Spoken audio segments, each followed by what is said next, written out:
Hi, welcome to another episode of Very Random Podcast. Sorry, a little bit rustling if you may hear it's from the cup I'm holding. I'm having milk, okay? Like a good girl.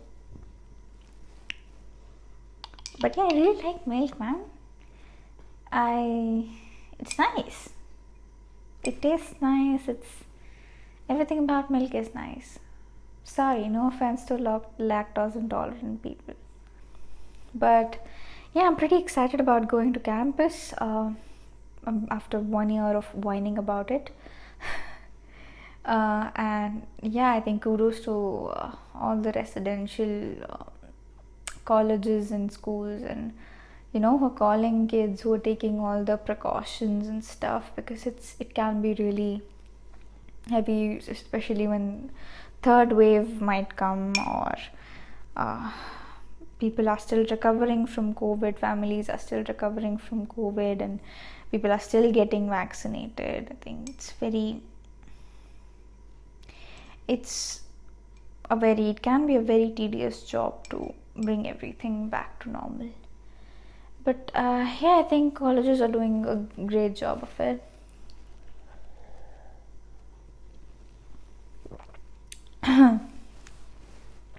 So, I was watching the live the other day, and when we were just whenever you see anything related to Kangana these days, it's kind of like, even if you don't agree with her radical statements about politics or about anything really, it's just that even if you don't agree with it, she's a wonderful actress. She's wonderful at her job. She's wonderful at what she does. Nobody can deny that. I just thought of this one thing which I think is very funny. I said Kangana Ranaut is the Kanye West of Bollywood. No. Okay, it might not have been that funny. It sounded funnier in my head, but yeah, it just sounded funnier in my head. Let's just leave it at that. I think Kanye West is, but he's like brilliant with music production. I think he produced Industry Baby, right? And I love that song. It's such a bop. I think the trumpets and stuff, it's a very cool production, and they absolutely killed it, man. Nice. I was watching a video about, so I knew it when Montero Call Me By Your Name was released. The video was released. Some people were pissed. Conservative Christians were pissed, and I think I don't have a problem. Nobody has a problem with how you choose to follow your religion. But I think the problem is when you think that's the only right way to follow your religion. I do think that if it's open to interpretation, then it's open to interpretation for everyone. You cannot push your beliefs down people's throats just because you think you've interpreted it right. I know of a lot of Christian people who are very supportive of the LGBTQ plus community, and you can't tell them that they're less of Christians just because they have interpreted something in a different way. But yeah, anyway, I'm just going to stop talking about religion, because you literally can't talk about religion not on the internet. Everybody has the right to follow their own religion in whatever way they want to, and nobody can tell them otherwise.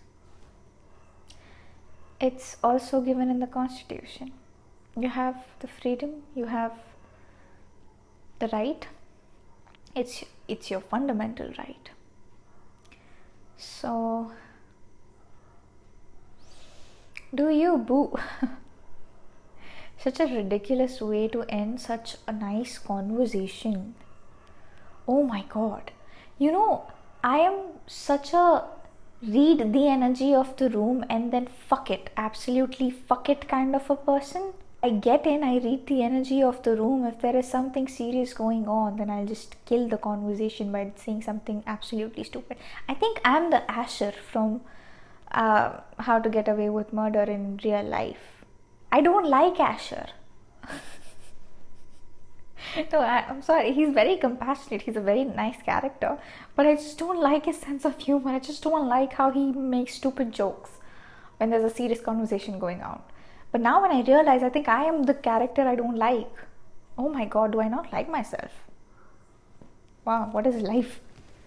I think this mic is like the best investment I've made. And of course, I'm going to upgrade. Everybody upgrades their setup.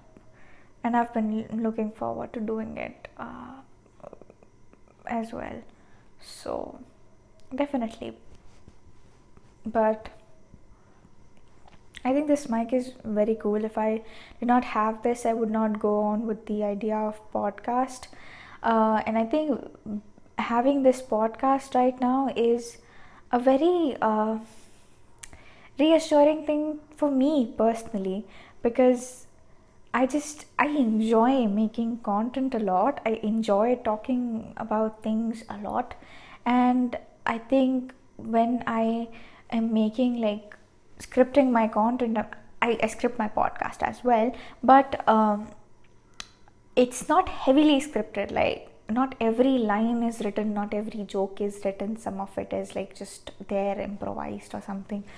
But yeah, I think having this podcast and just sitting here casually and talking for a while has not just personally been very reassuring to me as a content creator, but it's nice to have consistency in something, and it's nice to do something without having to put all of yourself in it, right? I'm very free while I'm recording this, and it's not like I don't take this seriously. I take this very seriously. I sit down, I edit the episode thoroughly, I check it twice before posting and stuff. So it's not that I don't take this seriously, but I think it's a very nice thing. It's a very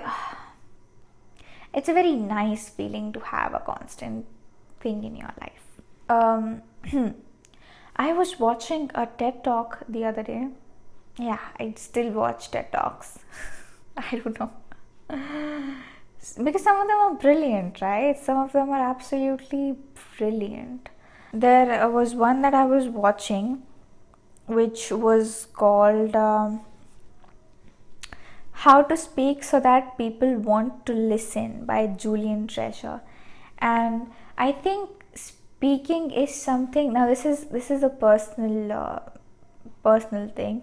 I think speaking is something that has been that I have been very interested in since I was a kid. Actually, whenever I speak about something, whenever I have to speak, I think I'm very personally invested in a project where I have to speak.